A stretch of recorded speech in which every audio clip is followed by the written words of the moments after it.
Welcome back to another Touchdown. episode of More Risk. My name is Ethan Hewitt, and I'm, of course, with... Maze. Come on now. Yo, what's the deal? How you feeling today?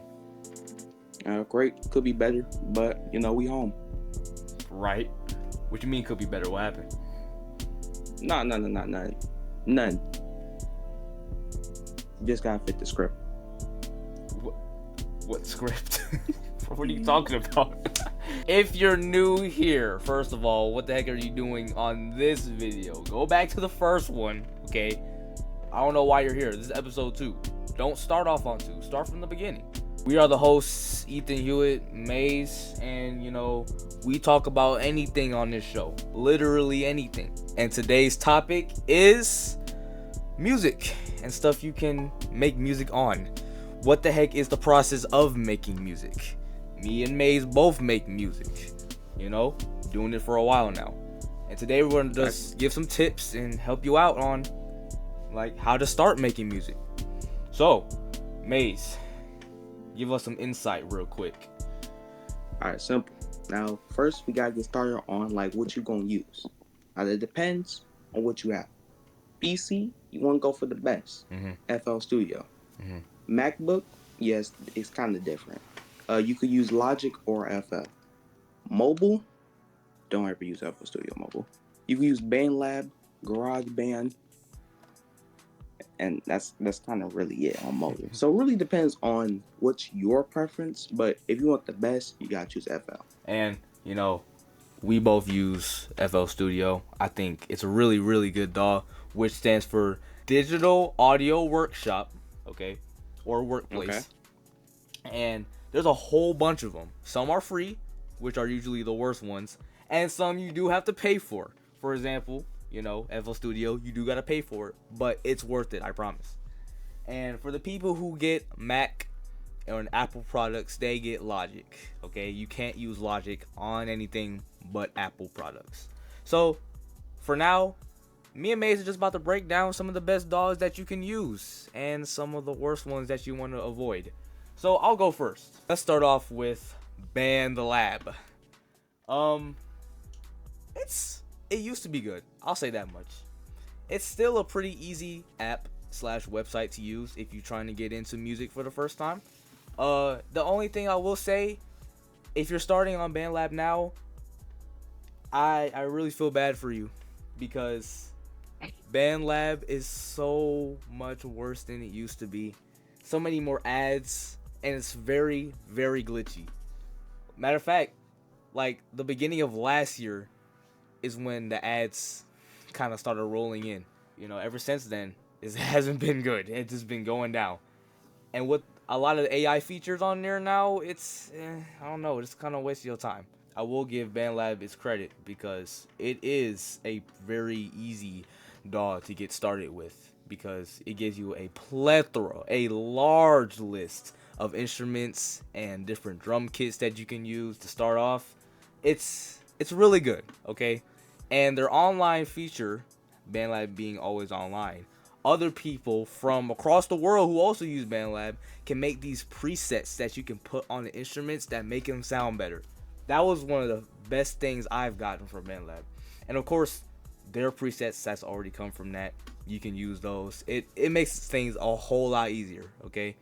Now I will say this though, it may be pretty easy, but sometimes it can be mad frustrating, okay? Like, it's the little things. If you were to import a track from a different source, let's say, and I hope you never do this, but if you hop on FL Studio Mobile and you make a beat and then you transfer that beat over to BandLab's DAW, Terrible. you can fade instruments from other sources except BandLab's instruments. So if I were to fade the drums from FL or anything else, I could do that. But the instruments that are inside BandLab, let's say I took a piano from BandLab's list, I couldn't fade that. So it's actually limited to what you can do within BandLab's own system. I have had experiences where I've lost projects, big projects, because of how, oh man, how do I say this? Laggy and glitchy the save system is. You cannot exit the screen. You cannot exit the page if the thing is saving. Don't do that. That's all I'll really say about BandLab. Pretty easy to get used to. Just kind of frustrating with a whole bunch of ads and really kind of glitchy also. But overall, I'd rate it 7.5 out of 10. That's a pretty high rating for BandLab per se. Mm-hmm. But since we're on the topic of low quality tiers, let's talk about FL Studio Mobile. Oh boy. All right. So, if you play video games, FL Studio Mobile is like the Smash 4, but on the 3DS. It's FL, don't get me wrong, but it's like a watered down version. They like remove basically almost all the features on it, and it could get buggy sometimes because that's a really FL is a really high using software for a mobile device. So with all that, I don't personally use it, but if you do, I'm not gonna say it's terrible. It just need a lot of work. So me, I won't give it a rating. I'll say NR out of 10. Okay. Since we're talking about the lower qualities. All right. And there is, of course, one that is worst of the worst, and I know exactly what you're thinking, Maze, and I'm gonna say it right now. Soundtrap. Don't use it. I don't care what your situation is. I don't care. Do not use Soundtrap ever. Okay? Let me tell you why. Matter of fact, we'll both tell you why. I'll go first. Look, first of all, literally, let me not say that. Most of the stuff you have to pay for, okay? And most of the stuff, let me clarify, all the good stuff, right? You have to pay for. You gotta get a membership, and you can do this bogus 7-day free trial, but I mean, no, nobody's doing that. You gotta pay for a lot of stuff. I'll leave it at that for now, Mace. You're paying for the beat, paying for the membership to even open the app, right? Paying for the sounds, right? Let me continue. Paying to export the beat, unless well, if you want a WAV file, aka the best files, aka the best audio quality, you're paying to export the beat. You're basically paying while you're using it. It's like a bunch of in-app purchases, and just for the beats to not come out good. Because people on Soundtrap just slap sounds together and call it a beat. It's not how it works. It's time. It's process. So with all of that, basically, so I will rate it money out of 10. So if you have money, it would be really helpful for you. Well, no, just buy FL Studio, because you pay more for one singular beat on Soundtrack than you do if you just bought FL Studio, like the cheapest version. So with that, money out of 10. Money out of 10. I agree. Money out of 10. I agree. Now, let's move on to Logic. And this includes Logic Pro also. Now, my experience with Logic, I just started using that about a year ago. And from what I've learned from it, it's actually really, really nice. Obviously. I bet. Explain.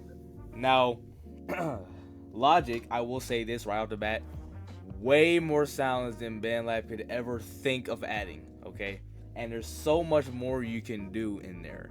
I will say this though, the way you edit the instruments, and maybe this is just because I haven't looked up any tutorials on how to do stuff, and haven't explored the depths of Logic yet. I will say the way you edit instruments, because the instruments come with like presets already on them. You have to take them off if you don't want none of that.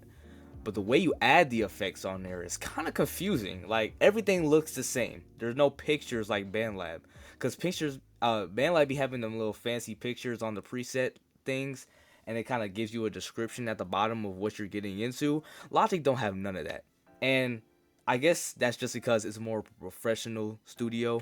BandLab is just for everybody, which I understand. Logic, UI and everything like that, it's pretty nice, okay? Easy to navigate through the menus and stuff, except for some of the button commands are kind of dumb.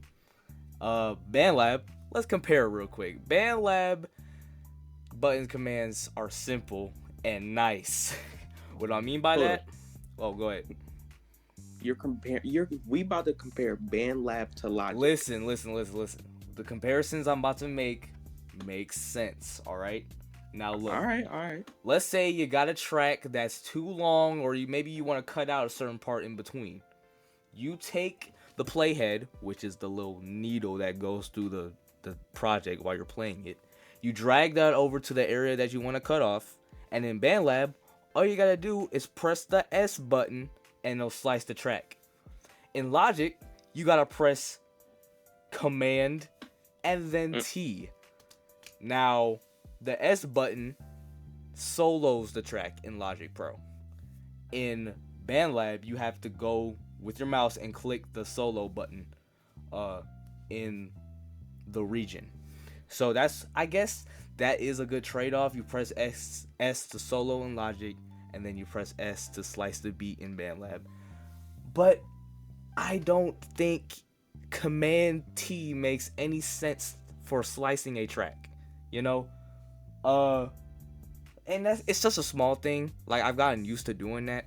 But since I jump around from DAWS a lot, I go to BandLab, I'll make a melody, I'll go to Logic, put the drums on, vice versa. It kind of gets confusing at some points.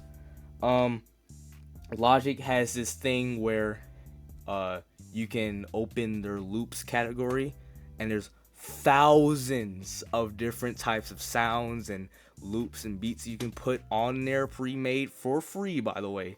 And I really do like that. Sometimes I be using the beats on there just so I can get an idea of what I want to make, in the actual track. And one thing I will say, I'm loving the grayscale. It reminds me of FL Studio. Both the neutral colors, very professional workspace. I like it a lot. I just hit my mic, that hurt, but it's okay. Oh, you talking about this? Yeah. Oh, well, I try my best. But, so back to that. So Logic is, in short terms, MacBook version of GarageBand. Yeah. It's basically the GarageBand OS, but better. Well, now, I did say MacBook. I didn't say PC, I said MacBook. So if you don't have a MacBook, it's basically $2,000 plus Logic. Okay. Mm-hmm. But if you do have a MacBook, it's just Logic. So that is a little downgrade quality, especially if you don't have a MacBook or an Apple software, basically a MacBook.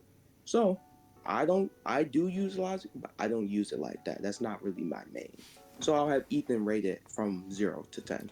I give it a strong 9.8 out of 10. Just because you can't use Logic on everything. That's the only thing I'll say. And it sucks. Now, we got to go to more DAWs. And we got to talk about GarageBand. Oh, you wanted to go ahead on that or me? Yeah. So GarageBand, it's really effective. Like, GarageBand can help you make beats. You can make custom ringtones. You're going to have to basically search up a tutorial on your own. I forgot how to do that. Ringtones, and there's a lot of things you can do on GarageBand for it to be on mobile. There's GarageBand, and there's also on PC, but I'm going to talk about the mobile version. It's nothing really different. So GarageBand, there's like a lot of different, like sounds and like guitars, pianos, a lot of things that you can actually like use on there and play and touch and make a beat with. So it's literally Logic, but works. Okay, it has the same OS as Logic, but you can play it on both phone and on computer. That's what I would say. Yeah. So I will rate GarageBand a cool 7 out of 10. Okay. Yeah, I feel pretty much the same way about GarageBand. It's like the thing that started Logic, because it came first. It helped envision what Logic would be, and it's still being used today. It's a really good software to use, even for beginners. Like, if you have an iPhone, it's one of the easiest things that you could get, started with music. I have used GarageBand before. I do like it a lot. I'll say that much. May's really covered all the good points about it. So yeah, I'd rate it a steady 7.8 out of 10. Nice score. Real. Okay. Real. I feel like it's very accurate to GarageBand. Let's talk about how the heck do you make a beat / song? So Maze, you want to explain how to make a beat or a song? And I'll do that. Well, I'll explain how to make a beat. You could talk about the song because All right. you make songs, I make beats. All right. So go ahead, talk about how the heck do you make a beat? All right, simple. There's a good process that comes to a beat. Mm-hmm. First, it depends on what you're trying to do. Are you trying to sample a beat? Because that's a whole entire different subject that we will say for a later video. Okay. Or if you're trying to are you trying to make a melody? Whole entire different subject for a different video, by the way. Or dang, or like if what are you're you even trying going to to find explain? or hey, we got to save all our topics. Or if you're trying to find a melody. So making the melody, it's basically how you sound it. You can use stuff like Flex.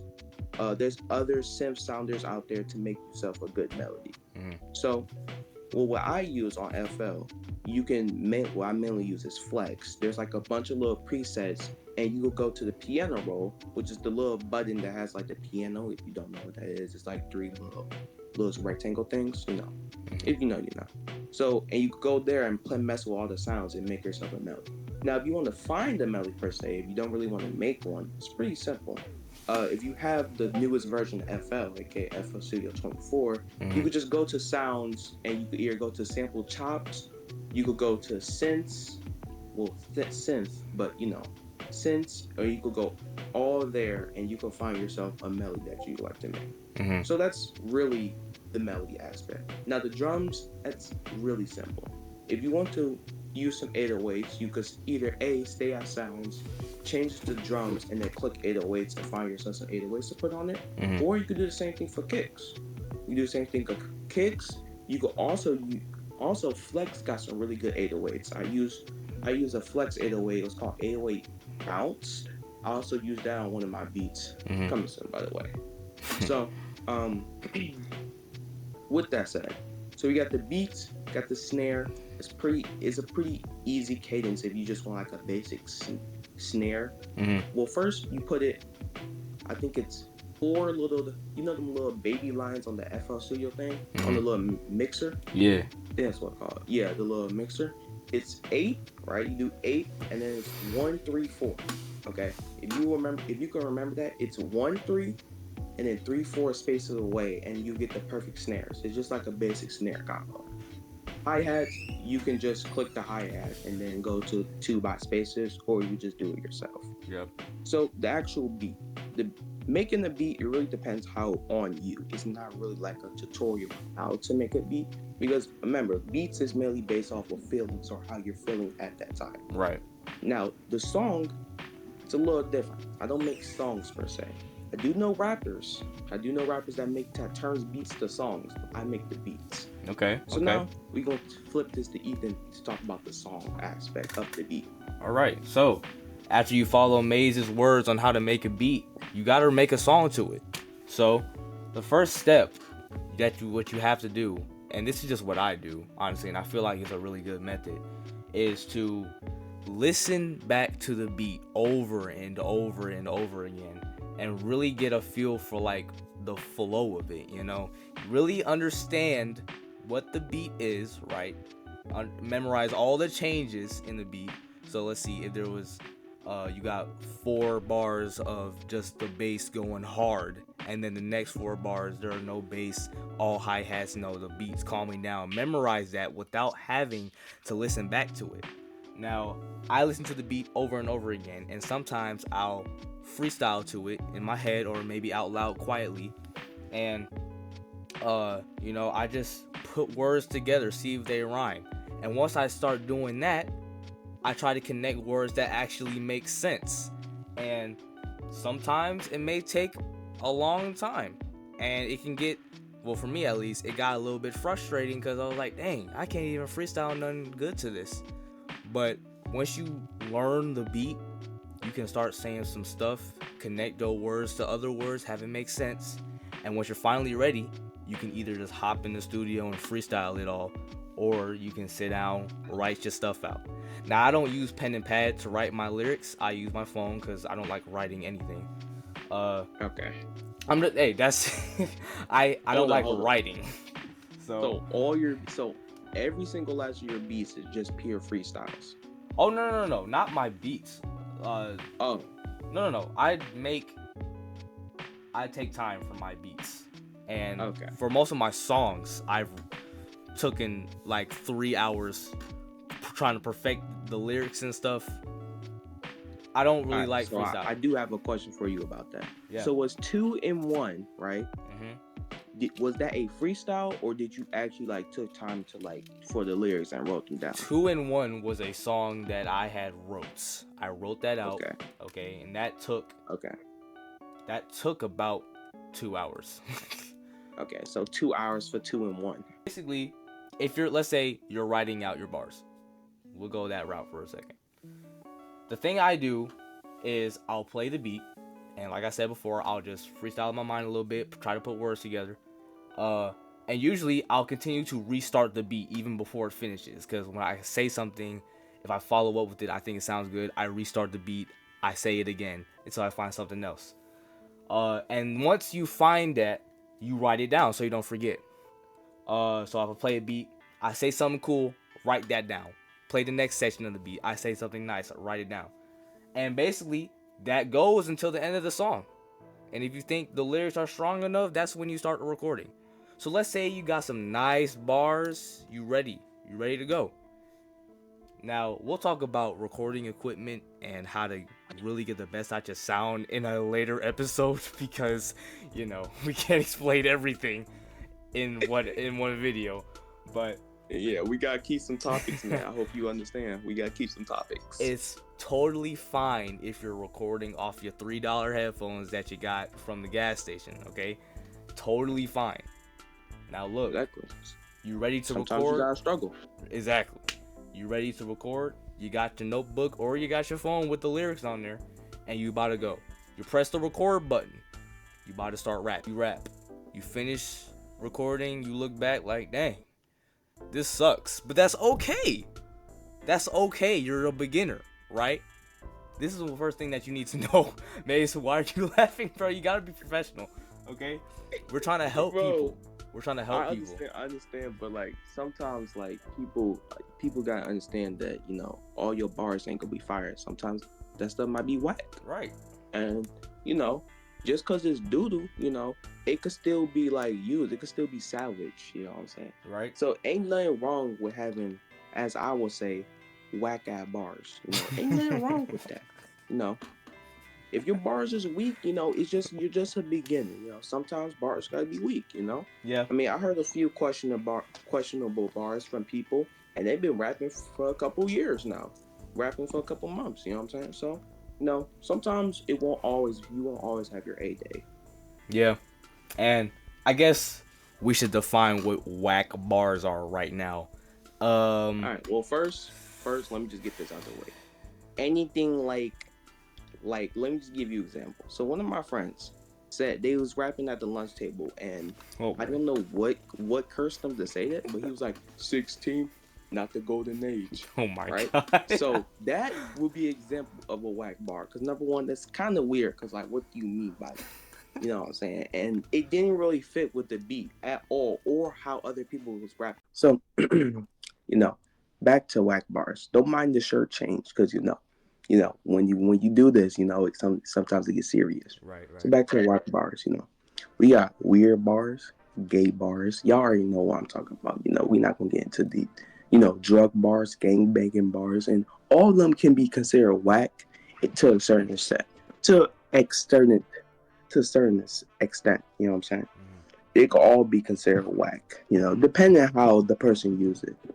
Or if you're just saying it just because, and dang well you don't do it. So that's how I feel about whack bars. Now, let's go to Ethan.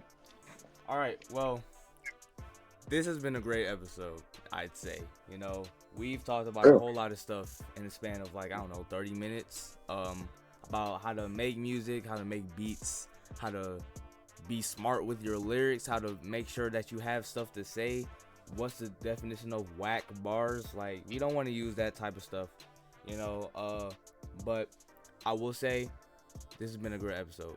And at the end of this, there's going to be a tier list about the DAWs that we've been talking about. What's the best ones to use, and then the trashiest one to use. Because some people, they need the visual representation of it because they're a little bit, but a little bit worse. Nothing. But anyway, yeah. Thank you so much for watching. This project has been a very strenuous episode. Okay, a lot of stuff has been going on. Hence the shirt change and stuff like that. But yeah, this is not a jump cut, by the way. Yeah, it's totally not a jump cut. Okay. Exactly. This is all recorded in the same day. Exactly. So again, thank you so much for watching. Episode 2 is done. Episode 3 drops hopefully later on this week. And yeah, we'll see you then. Peace. Yeah.